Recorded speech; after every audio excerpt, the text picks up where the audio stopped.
and welcome to InvertiCast. I am Leah, and with me is Simon from the Mantis Garden. And today we have special guests, April and Sam, who run Eight-Legged Adventures together. Hello, April and Sam. Hi, just glad to be here with you guys today. Yay! Oh, we're super stoked to have you on the show. Absolutely. So you guys breed and sell tarantulas, yeah?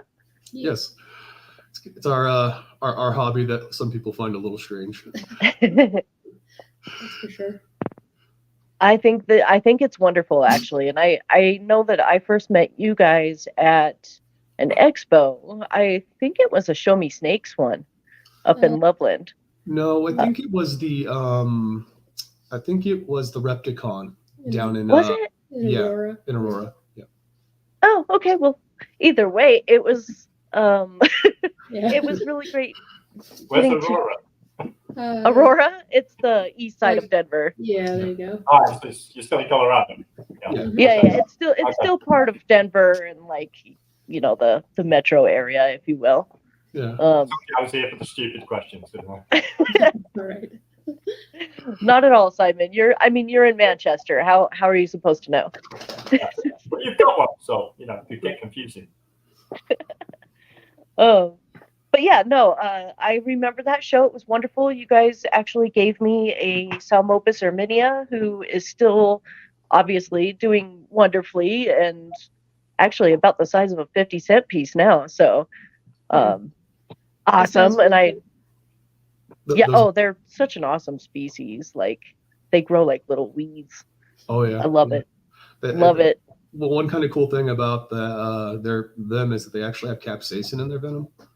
So what makes like a jalapeno spicy, that's the active ingredient in their venom. Yep. That's kind of Wow. cool. Yeah. I honestly didn't know that. Yeah, that's one cool thing about them. Yeah, that whole family actually has it in it. So anything in the Salmokias family, they have capsaicin in their venom. So we call them spicy tarantulas. Yeah, they're spicy. They are spicy. Quite literally spicy. I love it. How funny is that? Like, I had no idea that was a property of their venom. How interesting. Well, different tarantulas, they have different venoms, and different active ingredients and stuff. And Absolutely. Over here in America, the New World tarantulas, they tend to have a lot lighter venom. Mm-hmm. And that's when you tend to find things like capsaicin, or people equate it to being like a bee sting. Most of the time they're talking about New World is what they call it, New World tarantulas. So. Right. Okay. All right. Well, I've got I'll go ahead and start us off with our first question. So I want to know, how did you guys get started breeding tarantulas, and where did Eight-Legged Adventures come from? That'd be my little brainchild right there. Yeah. So I've always liked tarantulas since I was a kid. Like, I was that kid that was, at the schoolyard, I was playing in the bush, looking at the tarantulas, or looking at spiders and stuff, and ants, and capturing them and stuff. And I've just always had a fascination with insects. I mean, just in general, insects, arachnids, everything. And so as I got older, of course, I actually had my own money to go buy my own things and stuff. We started getting some tarantulas. And then from there, we got even more. And then it was like, I think we can, turn this into a little side business for us. And so that's how everything started. And then we went back and forth on a name for a while. And then I think actually you came up with the name Eight-Legged Adventures. I actually don't remember. I don't remember who came up with it. Because I was reading through the questions you'd sent over, and that was one of them. And I was like, where did we come up with that name? Because remember, we were troubleshooting for a while. Like, we had different things that we thought about, just different names and stuff. And it seems like a lot of people, you'll see them, they'll just put like their name for like their business. It's like, oh yeah, Ed's Exotics or something. And I'm guilty. I'm so guilty of that because I'm Tarantula. Yeah. So, yeah. And then But I don't know.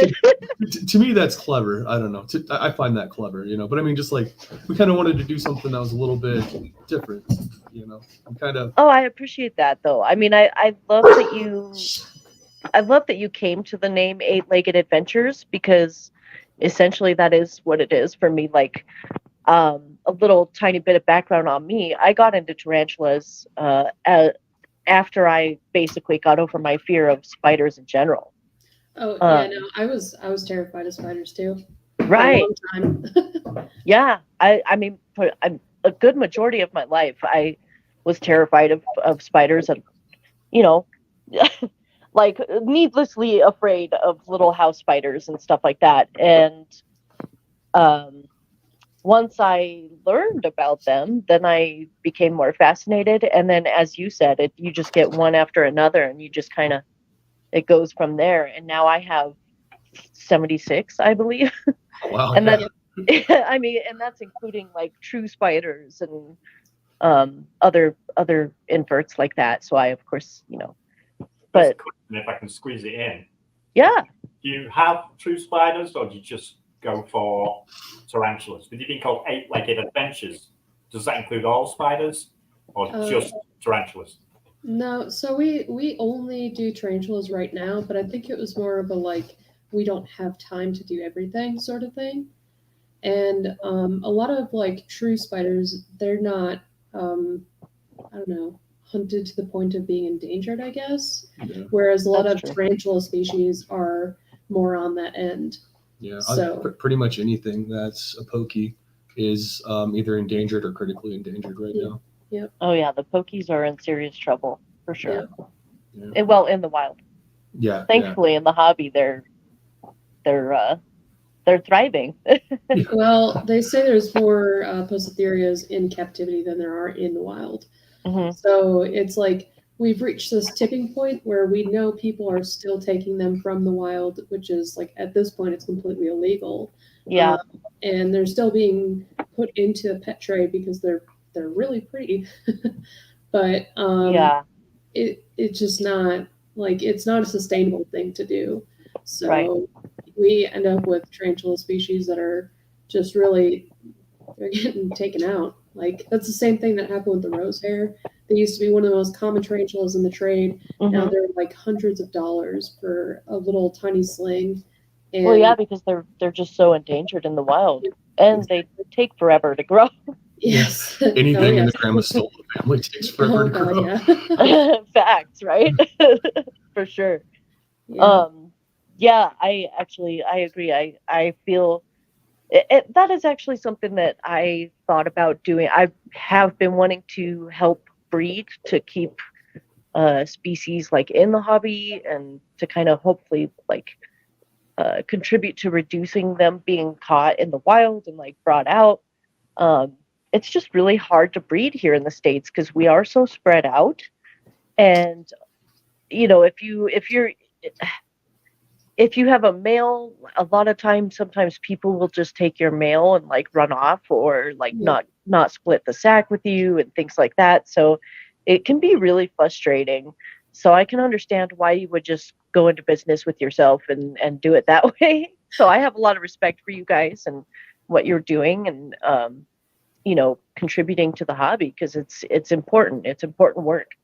Right. Yeah. Well, and I mean, we do have some people that like here, there was a gentleman we actually just traded some tarantulas for some of his males, but he was wanting to go in on the sack and stuff. And assuming we get a sack, I'll still give him some.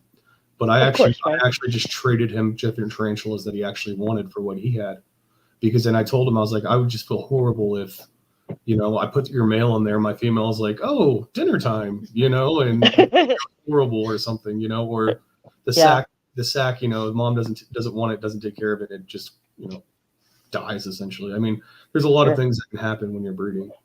And I just, I let him know that. And I was like, that's why I'd rather trade for these than try to split a sack or anything, because I don't know what could possibly happen with this. Yeah. That's pretty smart. I have a Bonatina Minax actually at the moment, who he just matured about a month and a half ago. So he's like a fresh male. So if you want to trade for that species, I would be happy to. But I digress. I apologize for that. No worries. I think actually our next one that we're going to breed, we have a male and a female rose hair. Oh, cool. We're going to be trying to pair those guys next. We also have, we're waiting for our female Postotheria metallica to molt, and then we have a male ready to roll with her. And then we are trying to get a Letsy sack. We're actually currently sitting on one, like the sack is sitting in there. Yeah. And so we're kind of hoping to see what happens with that. And then what was the other thing? There was one more thing that we were H. Polterpiece. Oh yeah, we have an H. Polterpiece male. Oh, and the pumpkin patch. Yep. And we have a pumpkin patch male that we're going to be trying to breed too. All of those are amazing species. I would absolutely love an H. Polterpiece because I currently don't have one in my collection. I had 2 mature males at one point, and you know how it is with mature males; they just don't last as long. It's like your worst nightmare when you buy 2 of a species and you're like, oh man, I love these guys, and then they both turn out to be male, and you're like, oh, yeah. Then you're trying to find a home for them, or right. Yep. So Simon, did you have a question for Sam and April? I didn't have a question. What I was finding was a lot of similarities between the breeding of the spiders and the mantis. Mm-hmm. You've got the same problem. Whereas, like for instance, I kept 16 of one species last year, and they're all adults now, and they're all female. Oh no! I didn't get a single male out of 16 of them. Oh my god! Oh so no! Now I have to look for a male and hope somebody's got a mature male of that species at the right time. That's insane. And then you've got to say the same as you, because we have the same problem. I could put them together and she could eat his face off. So we've got the same problem. And then again, same with the exact, same about the exact point that they could lay an oof and the oof dry up or whatever, or got moldy, or if I neglected it. So we've got exactly the same problems. That's why I was smiling at it. It wasn't particularly a question. It was just being aware of the problems you have are the same as mine. Different book, but exact same problems. I think mantis and tarantulas are the only real 2 where you have all those problems. Yeah. The others are pretty, like isopods, whatever, assassin bugs, stick insects, all them sort of other arthropods don't have the same issues as mantis and tarantulas have. All spiders in general. People often ask about that, like, why do you think the males get eaten? And to me, it kind of makes sense from a survival point when you think about it, because the female's going to go lay an egg sac and she's going to need all the protein that she could possibly get. That's true. And in my mind, I kind of see it as a really good survival strategy, and just the way that I look at it. I mean, the male's going to die anyways, most likely, because he's not going to be able to molt because he has his hooks or most of the time or whatever, Yeah, the embole. Yeah, and so I kind of find it like a really, really smart survival strategy. Like if you actually look at it, like if you take any kind of humanity out of it and you just look at it from like pure survival, it makes a lot of sense. I agree. I mean, I think Simon's right, and I think you're right, Sam, that the female is just going to need a lot more protein than what she already has, so she's going to need those extra nutrients and whatnot to be able to make that egg sac and develop those babies. So yeah, makes sense. Yeah, I get it. At least we're not all into breeding octopuses, because the female dies in that one. Oh no. Right? We actually had a ghost mantis for a little bit. He was pretty cool. Yeah, I loved his little wizard hat. Yeah, he had this like little wizard hat because it was all like that. Oh, he was funny. He was a hoot. Yeah. I love place that I sent this stuff. I've got over 100 behind me here. Yeah.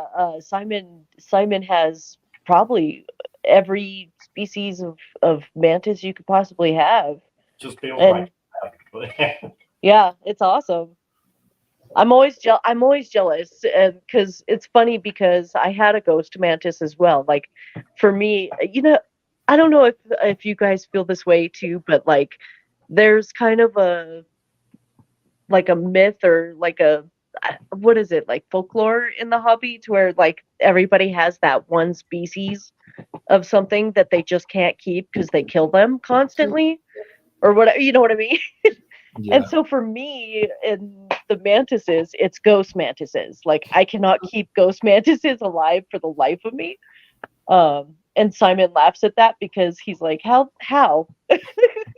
Yeah. No, It's got to kill, you know what I mean? we had our ghost mantis for a while, but it ended up being a male, so of course he ended up dying off. But Yeah, we just walked in there and he was just laying there like, oh. And I was like, oh man. Yeah. So, for us, the thing we can't keep is jungle scorpions for some odd reason. Like, 'cause I started trying to keep a few scorpions, and I cannot keep a jungle scorpion alive for nothing. I don't know what it is. It's crazy, and I try so hard. I'm like, oh, this one's gonna make it, and they never do. No, I'm. Go ahead, Simon. I'm sorry, hon. That's sort of genus. I think the last one that I got that I couldn't keep was a emperor scorpion.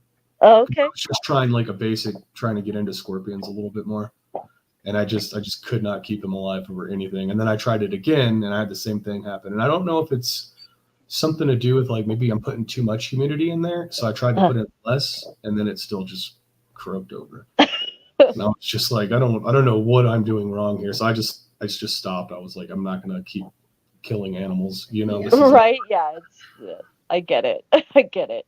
Also, for me, I have a tarantula species that I have never been able to keep successfully, and that would be the Seriocosmus elegans. So the one everybody loves, you know, the tarantula with the little heart butt, the dwarf species. Mm-hmm. I'll show you what later layer we've got. Yeah. Right. We've got a very similar species. They're Are you talking about that's the Letzies, is it? No. Yeah, the sea Letzies. Yeah, I can't pronounce the first name for that one, but the sea Letzies, they look super similar to them. Yeah, they do. And we actually went back and forth on what we wanted to buy when we went and purchased them, because there was like 3 of them that looked really similar, and we just happened to pick the Letzies. But I mean, they've been doing really well. Yeah. I love my Seriocosmus Letzi. I have one, and I'm fairly certain it's a female. It's definitely showing more female attributes. But awesome little tarantula, and I haven't had any trouble with her at all. So I don't know what it is about the elegans. The males in that species are kind of crazy. They're so fast, and all they want to do is run. Like anytime I open up the cage, I'm like, "Hey, little buddy, would you like something to eat?" And he's just doing laps, just going crazy. I'm like, "Oh, whoa, calm down," you know. That's funny. Yeah, the one species we've been super unlucky with for tarantulas is the Togo starburst baboon. Oh, really? It's like we've ordered like 10 of them at this point. Is that We've got 3, I think. The HMAC or the HMAC? Yeah. Is it Heterothalate or is it Histocrates? Maculata. She does a lot better with that. I barely speak English very good. So the Histocrates. I could be wrong on that, so don't quote me. But right, me too. I don't know. For whatever reason, whenever we like order those from a company or anything like that, because we've been trying to start a breeding program with them. Anytime we order them, like 3 of them arrive dead. One of them will just keel over on us. So they all die within like a week of us getting them.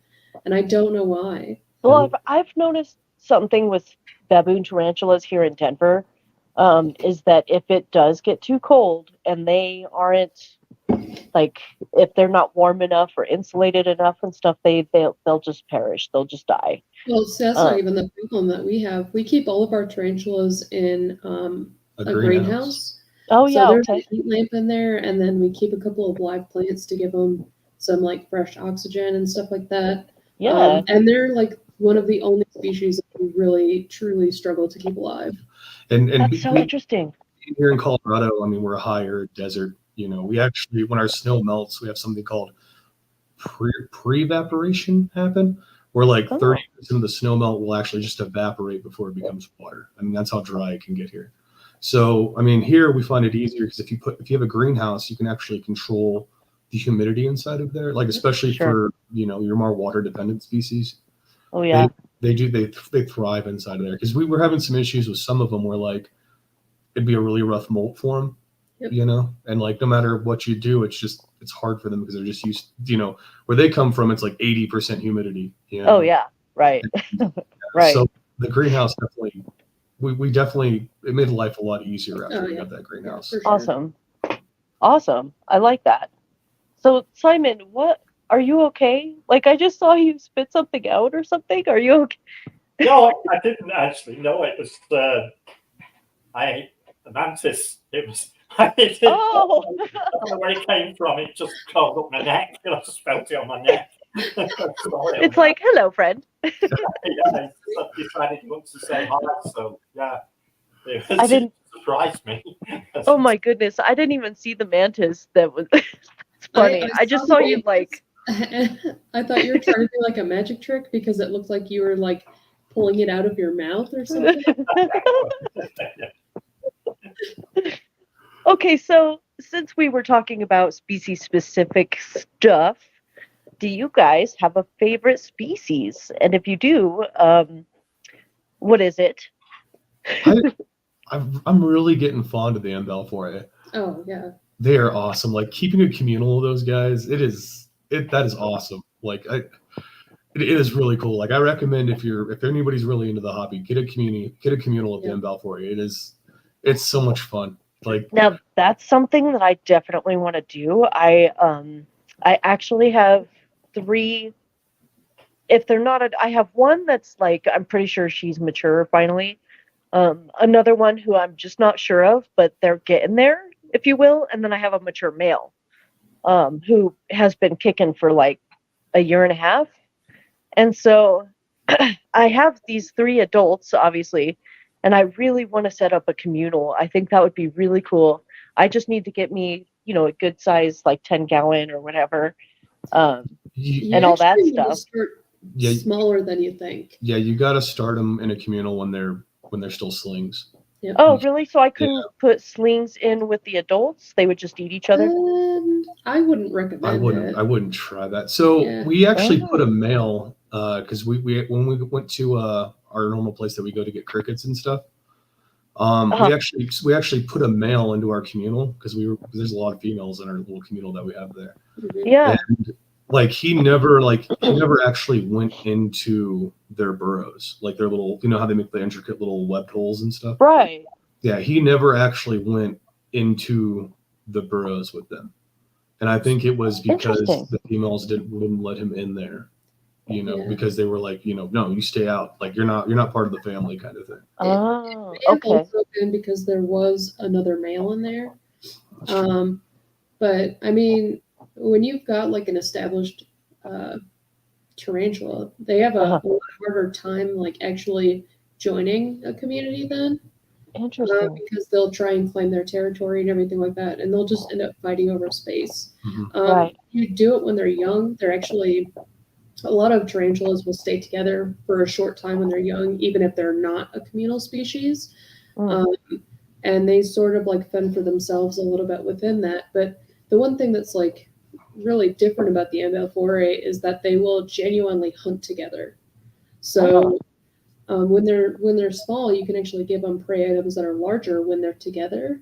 So, but I wouldn't recommend trying to start a communal after you've already had them separate. Yeah. Okay. And whenever you start the communal, you actually want to put them in something that almost seems like it's too small for them, because you want them to get used to being on top of each other. You want them to get used to touching one another. Right. Okay. That makes sense. Absolutely. Yeah. And then, because a lot of people, they'll put them in too big of a cage, but then they can actually claim territory within the cage. Right. They're not forced to actually, habitate together. So people are like, oh, you can't keep them communally. Most of the time it's because they're giving them too much room, and they never have to get used to touching one another and being next to one another. Yeah. Okay, so that makes a lot of sense. I appreciate all that. Thank you, guys. So do you have a favorite species to breed? So far, I think the Letsies were awesome to breed. They were just so nice about it.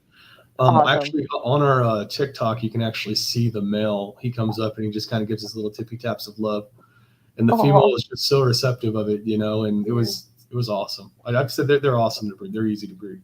I think the dwarf species in general are a little bit more relaxed, in just my opinion. I don't know. I guess everybody has their own opinions, I mean, No, I would agree with that. I like the dwarf species. Like they can be kind of flighty, but for the most part, they're pretty chill, laid back. Like you could just sit there and stare at them for whatever, and they'll just kind of hang, and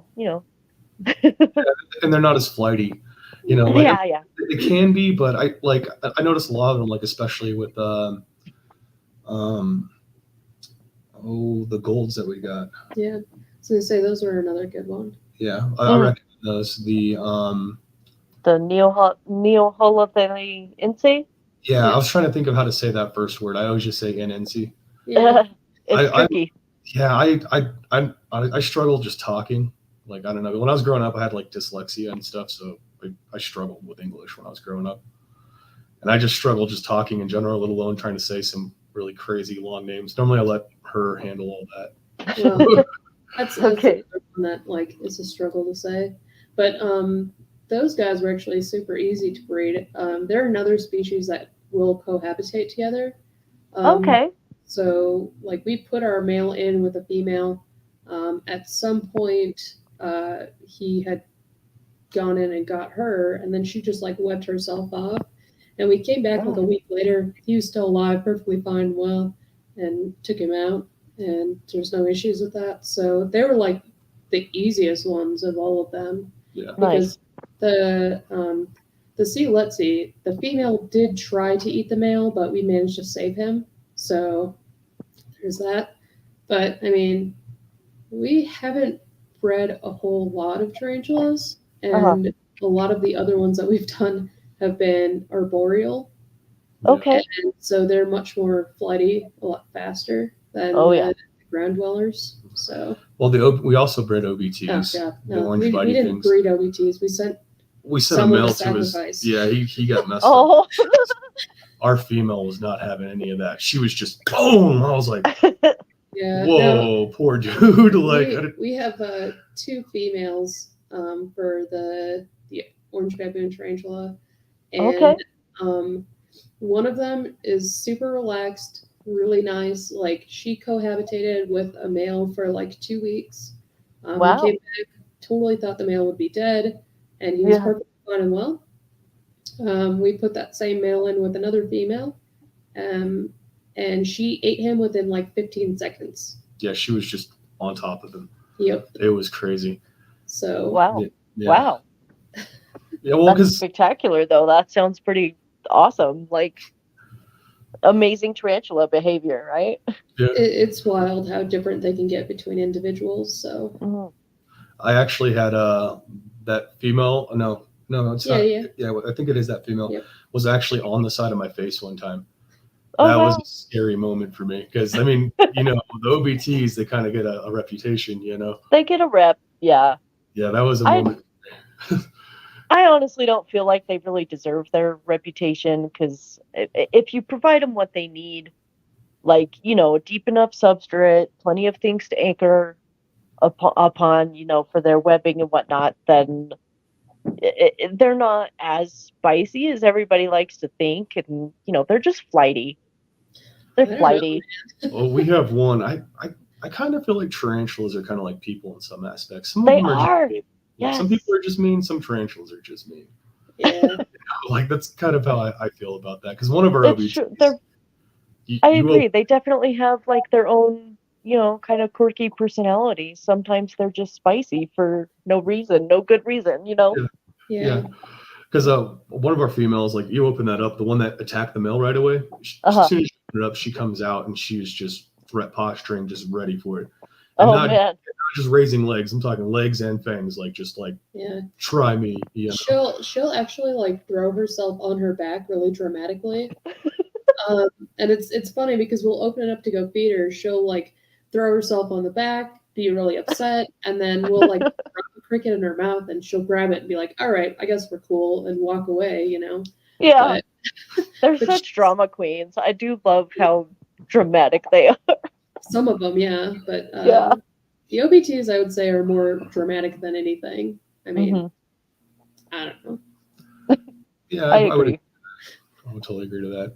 We got some Goliath brood eaters not too long ago, and I was kind of surprised how slow moving and chill they are. Like I didn't, because I had a salmon pink, and I was, kind of like I bet they're going to be like the same, really fast and stuff like that. No, those Goliaths are really slow moving. Actually, they're really they're pretty cool. I mean, it may have also been a little bit because wherever we bought those from, they clearly did not take care of them. Oh, yeah. When we got those Goliath bird eaters, they're like 5 inches or so. Yeah, right around 5 or 6, something like that. They were super skinny, and it was clear that they were dehydrated because we put them into a new enclosure, and immediately they started drinking water. wow. And I immediately buried their face in the water for like a good solid, it was like 5 minutes that one of them drank. Well, a tarantula's thirsty when they do that. Oh yeah, for sure. Yeah. For sure. Yeah. I mean, they're super fat now, and one of them actually just molted. Yeah, so they're happy now. They have a good home now, but it was kind of sad to see them like that, though. Yeah, I can imagine. I kind of noticed that a lot too. Like whenever people have tarantulas, like I don't know if you noticed at the expo, whenever we have our tarantulas, we have them in enclosures with dirt and little things for them to anchor onto, and we try to give a little something to kind of keep them happy. Of course. A lot of people, it's just you go over there and their tarantula is just dirt. Yeah.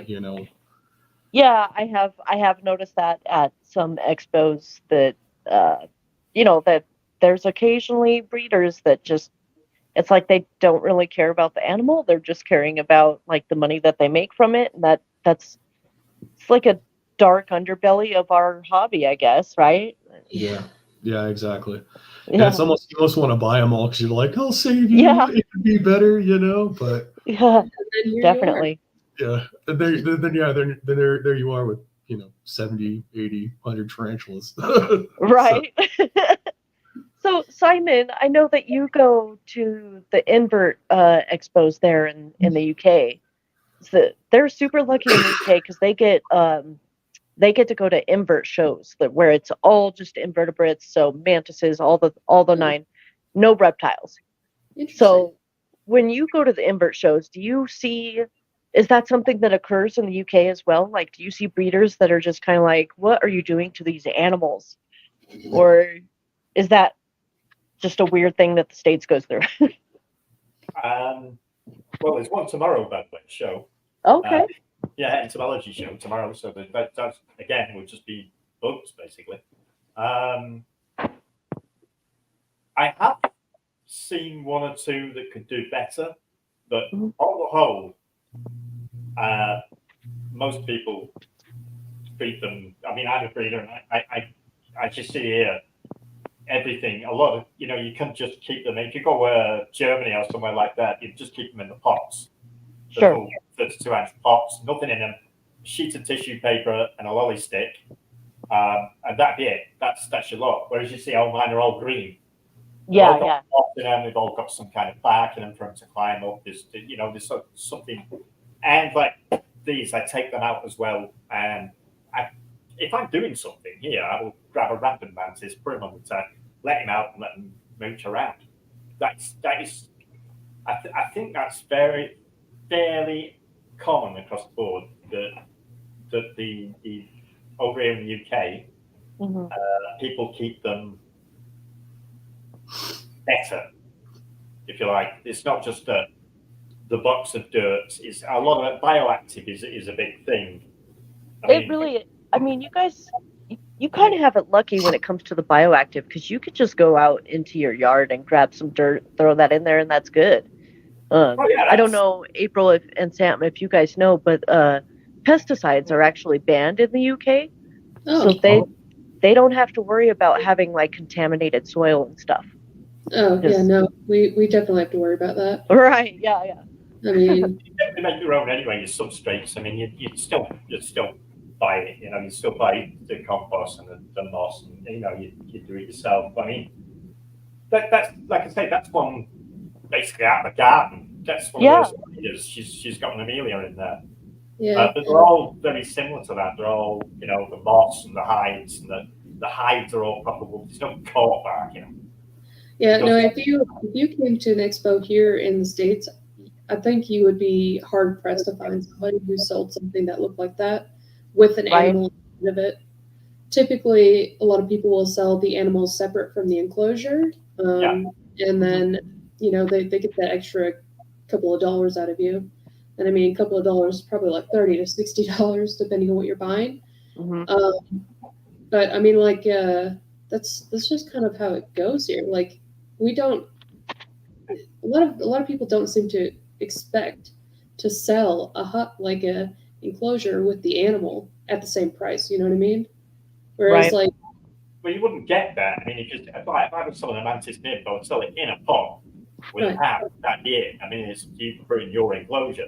Mm-hmm. But what I'm saying is, it's not the way I keep them right. when they're here with me. Oh That my gosh. pot will simply go for sales. That's it goes in the pot for sales. There you go. There it is. Now put it in your bioactive Right. setup. It's Right. a transport point. You can't transport the Well, money. so on that, we purchased our feather-like baboon. Uh-huh. Oh, yeah. We bought her. She was like one of the fifth tarantula that we purchased. Not a great starter tarantula. Would not recommend. But we bought her because she was fully grown, so she's about 6 inches, like that, Wow. in a container about like that, and it was like that tall, tiny little patch of dirt. Like it didn't even cover the whole ground. Right. And she had been in there long enough where she had fully webbed it down, so it was like a complete mat all the way around the enclosure. So she had been in there for a fairly significant amount of time, because tarantulas, they typically won't web until they're happy, or they've decided, well, this is just my life. So like we kind of anticipate or speculate that she had been going from expo to expo and had never actually been given a home. And Right. yeah. Yeah, she was mean too. when we pulled her out. Yep. She's happy now though. Like, I mean, I try not to mess with her too much because I definitely know she can be spicy. Yeah. Oh yeah. But she's definitely a lot happier now. She has this really tall enclosure that we gave her, and she's got this little hide a hole inside of there, and nice. She's happy now. She's probably a little less spicy. Yeah. No, I mean you can open her enclosure. You can actually like reach around in there and do some cleanup and everything like that. She won't even actually do anything now. Cool. When we got her, she fought for that dirt. She fought for it. Yeah, that like little she was rearing up. She was stridulating, which is not really common. Like you really have to bother a tarantula. You really have to. Yeah, absolutely. They have to be pretty mad to stridulate. Yeah, he would not give up her dirt. We ended up having to slide her dirt into her new enclosure. Wow. And she was super unhappy. But I mean, it kind of goes to show, if you actually take care of them well and you don't constantly harass them, any tarantula could be a good tarantula.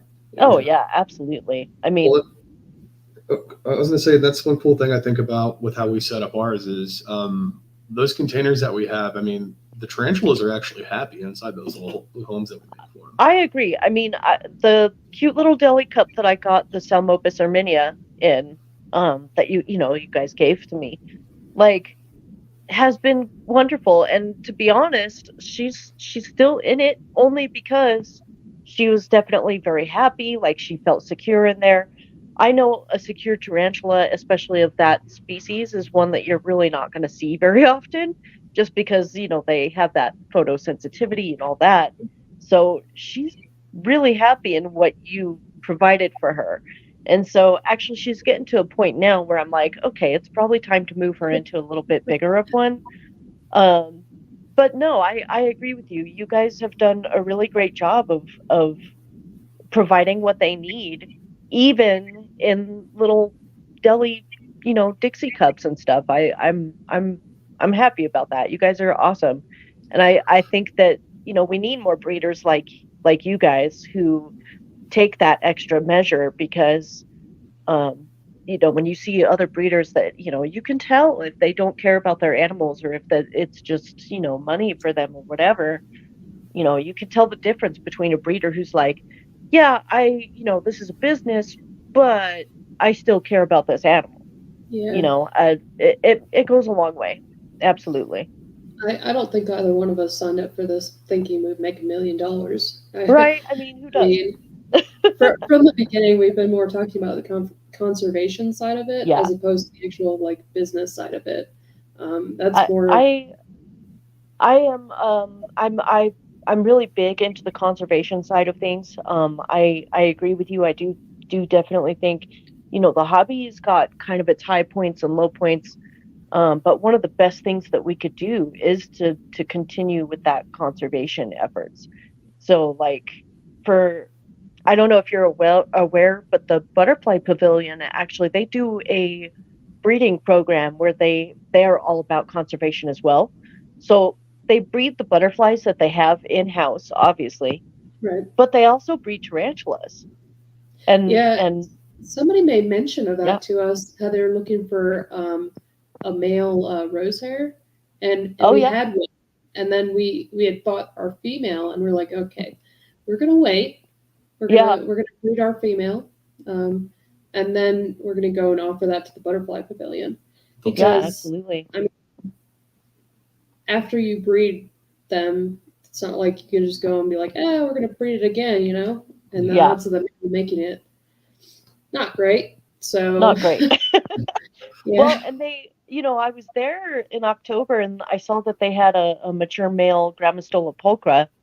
And I mean, that's another species that, like, it's hard to find slings of them sometimes just because they do grow so slowly and you have to wait for males, all that stuff. And yeah, I saw the mature male and I was like, they probably already bred him, but I could name at least 4 people that would make really good use of this guy. Right. Okay, so speaking of like species specific, do you guys have a dream species? Like, is there a dream species of tarantula that you are, one day you want to breed that, or maybe you don't breed it now or whatever? What are your thoughts? I mean, to be fair, we have a lot of what we're actually looking for. We've got the lava tarantula, we've got the Brazilian jewels, we've got the Poecitheria metallicas. Cool. I think we would like some more Poecitherias because we've only got 2 species. Yeah, we got the Regalis and the Metallica. Yeah. And we've actually got like 3 Metallicas, 1 female, 2 males. And then our Regalis, I mean, we thought for the longest time as a female, because she's like, she was a good, 5.5 inches, which should be well beyond, but that should be like well beyond sub-adult, right? Yeah. That's... So she's about yay big now. 6.5-ish, maybe 7 inches, and just came out as male like a week ago. And I was like, what happened? You looked so female for so long, and now all of a sudden you're a male? Like, right. And typically they say when you're breeding tarantulas, 2/3 of the size of like a full adult is when they should be like breeding ready, I guess. Oh. So yeah, I didn't know that. Yeah, 75%. Yeah. Of their full size. Sorry, yeah, 75%. So you would think that a 6.5-inch tarantula would have like sexed out earlier. Yeah. Because they only get like 7 to 9 inches, I think, and the males are typically smaller than that.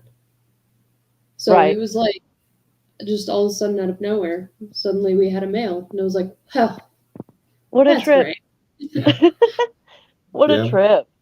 Yeah, I guess now we got to look for a female of those. Yep. Definitely. I can't tell with my Regalis. Oh, go ahead, Simon. I'm sorry. Do you not do your own, like, checking them out to see where it is beforehand? We do. We're not like great or 100% at it. So we'll get it wrong occasionally. When when they fully mature, that's like the easiest way to tell whether it's male or female. The Poecilotherias, they don't really have a whole lot of difference in their colorations. So they're not, I would say they're wholly sexually dimorphic. Yeah, the Metallicas are. The Metallicas are, yeah. Yeah, but the males are a lot more blue, and the females tend to kind of get a little more black as they get older. Yeah, well, what I'm saying is it's a bit more subtle than, like, say, the Solopias. Sure. They're drastically different. You know what I mean? Right. So, I mean, we'll look at it. We'll give it our best guess. I actually work for a microscope company, so I can actually look at them under a surgical microscope. But well, that's cool. Even still, it doesn't help when they like shred their molds or something like that, or you rip it apart when you're taking it out of the cage. So it just depends on how they mold and if we get a complete and whole mold, really. Yeah, if we actually get a whole mold, I like to put it in water and just let it soak for a bit, and then try to see if I can see something about that. And just sometimes it's just hard to tell too. Yeah. I mean, it's just, you think you know what you're doing sometimes, and then you go and you do it, and then also it turns out to be the opposite. Right. Well, and that's one thing I love about our hobby is that we're just always learning. Yeah. And I mean, that's kind of the point of our podcast here as well. Is like we're just trying to learn, and keep learning, obviously, but also making that information accessible for people, through our shared experiences. I think that's gold. Yeah. Well, and the other half of that is I'd say like 90% of the time I'll look at it and think one thing, he'll look at it, think the other thing, and then we're just in disagreement and we make a bet and throw it to the wind, Yeah. So. Oh yeah.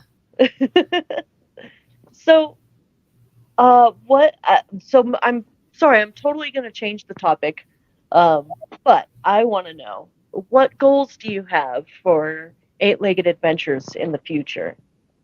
I mean, really, a lot of our goals are about conservation. It would be really cool. We were hoping maybe if we can get bigger, maybe at some point in time we can actually get in contact with people like in India, where the pokies are from, and maybe see if we could pull some of our egg sacs and actually see if we might be able to send them to them. Yep. So they can maybe try to reintroduce them. I don't know how. Yes. I mean, I don't know how easy it's going to be to actually find somebody who's willing to do that kind of thing. I think for that, the best way to go about doing that would probably be through the zoological societies. I could see that. Yeah, like getting in touch with like the Denver Zoo and just kind of talking to them about that, just seeing how that goes. But I do think the zoological societies would probably be the best way to go about that, because they're excuse me. That's essentially what a good zoo does. Right. Is, they keep these rare species and stuff. And then, of course, they educate the public about them. Right. But then on top of that, they are doing, breeding programs where they're trying to reintroduce species into the wild where they came from. Right. I don't know if you guys... That's going to be down the road, though. I mean, we're not quite a big scale yet to... Right. Be able to do all that, but eventually you will be. Yeah, we're working on it. But eventually, that would be the end goal for us, is to be able to try to help them out. And then also, like, April kind of has this idea about, like, if we ever could have like a storefront, we could actually do a thing where people could like come in and like learn about them. Like, as opposed to seeing them as scary tarantulas, maybe people would actually see them in a different light if they're a little bit more educated about it. Right. Yeah. So maybe something like that, if we ever could too, that'd be kind of cool. Yeah. And absolutely.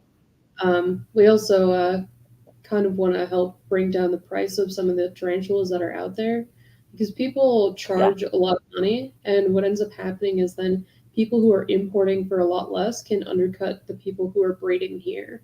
So that's why we don't have like our prices are super reasonable. When we actually get like our Mexican half and halves to breed in our Poecilotheria metallicas, we're not going to charge very much for them, because we would rather somebody purchase from somebody who's actually breeding as opposed to to somebody who's importing, and importing is actually like they can sell it for a less price than people who are breeding, or I guess it's more of a greed factor where people choose to sell it for more when they breed, because the cost of taking care of these animals is really not that high. Well, I also think that a lot of time that it's the time aspect. So they're considering like, okay, I captive bred the species, but how much time did they put into it? And so they're kind of factoring that also into that. I mean, if you wanna say that, then anything that was captive bred should be more like way more expensive. You know what I mean?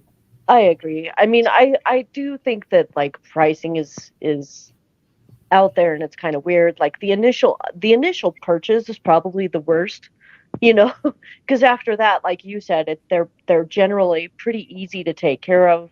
I mean, you don't need like these fancy enclosures, you know what I mean? Like you could get a big, I get these cheesy puff bins, Oh, yeah.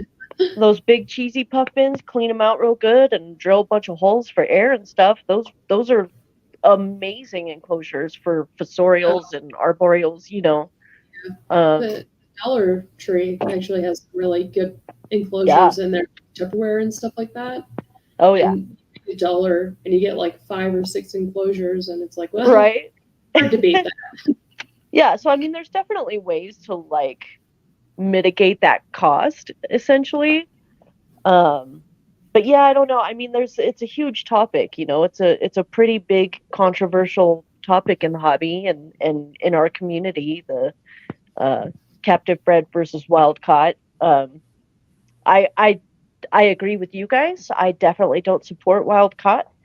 I think that occasional wild caught specimen being introduced into the hobby is good for for that diversity in the bloodlines and keeping the bloodlines kind of fresh, and that way we're not breeding cousins all the time.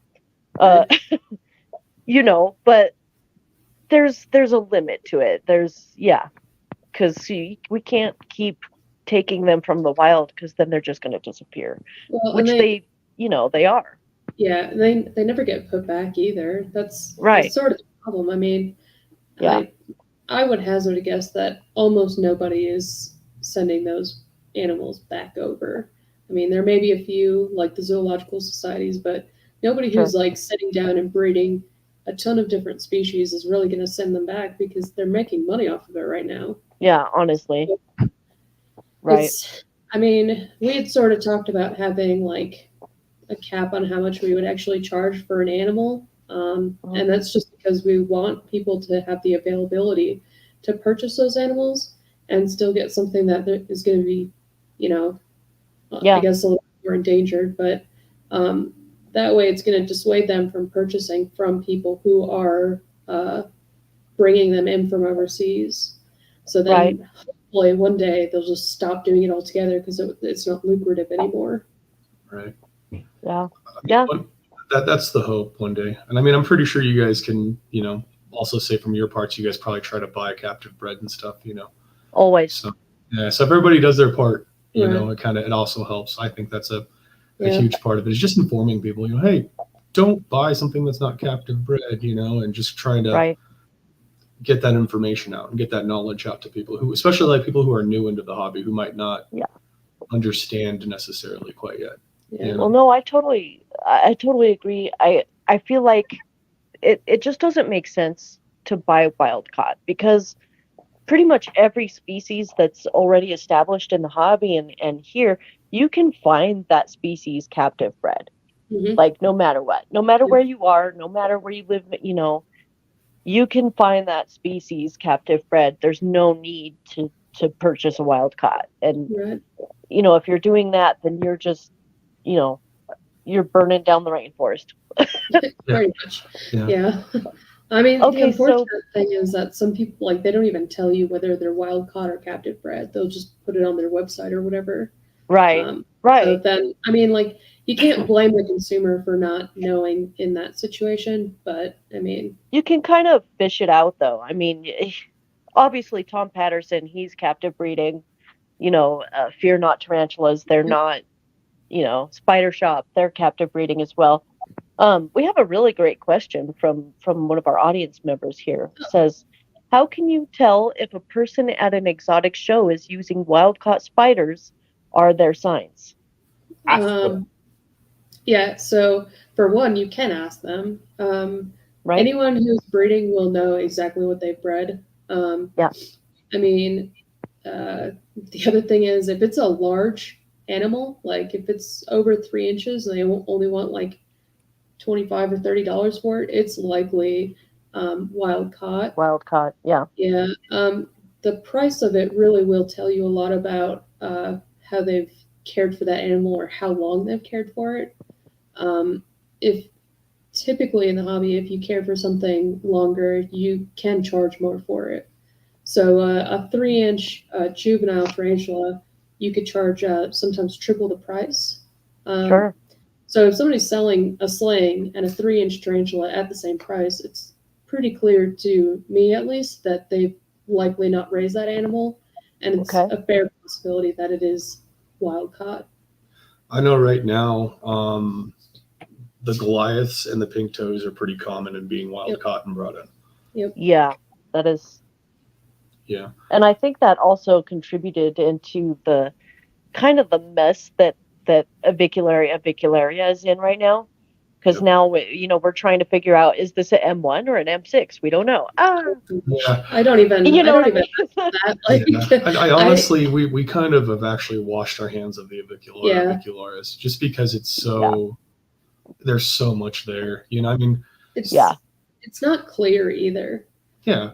What I've found to be interesting is like people will find something with a slight color variation, and the scientific community will give it a new genus, everything like that. They might put it with something that's similar. It's a high possibility they won't.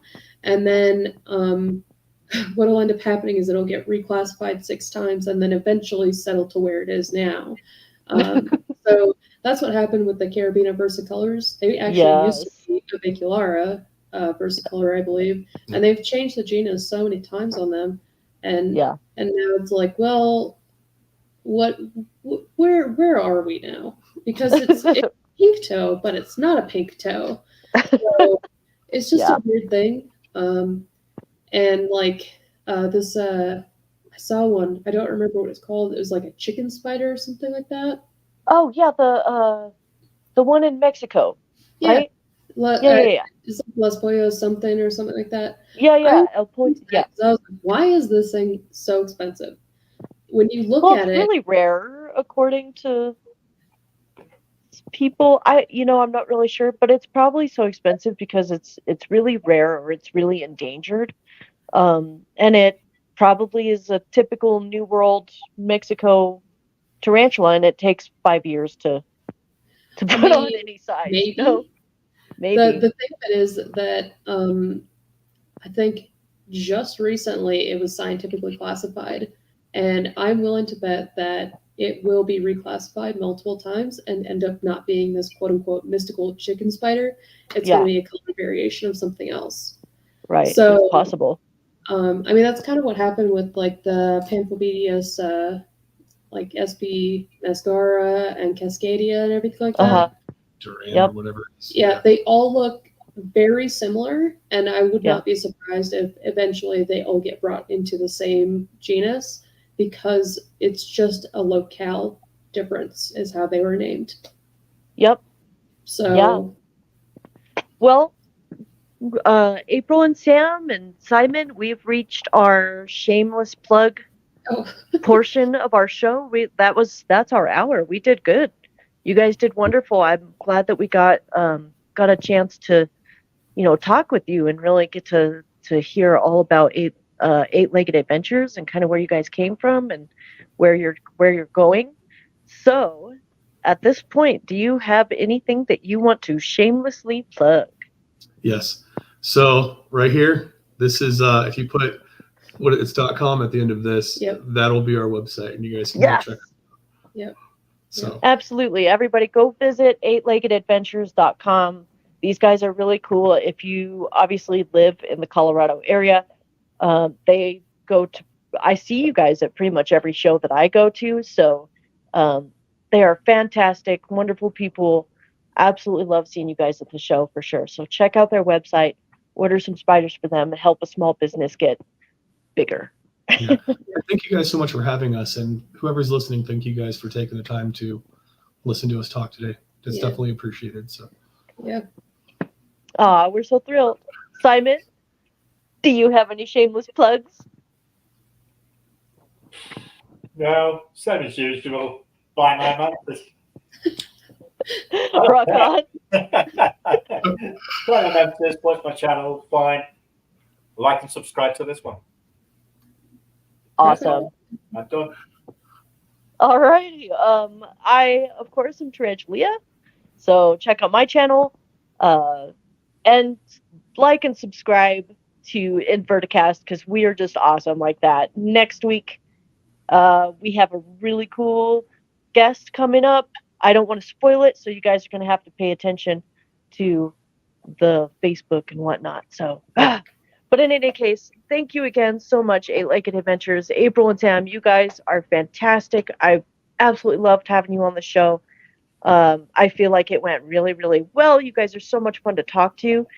Thanks. And hopefully we can keep getting your name out there and send some business your way, because we need more breeders like you guys who are, you care about your animals and you're all about that conservation. So rock on. We're doing rock our best. on. yeah, we're trying. We're doing our best. And thank you guys so much again for having us. Yeah. Simon, what was that, hun? I do get a lot of questions every day. I get 100, 200 people messaging me every single day. And some of them are American. And they'll ask me, like, where you can buy spiders and whatnot, and all sorts of things. So, yeah, I've got another one on my list now. I can add and post them to you. So, go on. Well, thank you. Well, Appreciate it. Yeah. That's fantastic. Okay. Well, thank you, everybody, for watching. That is it for us. We will see everybody next week. Again, thank you so much. We'll see you guys. Yep. Thanks Bye. for having us.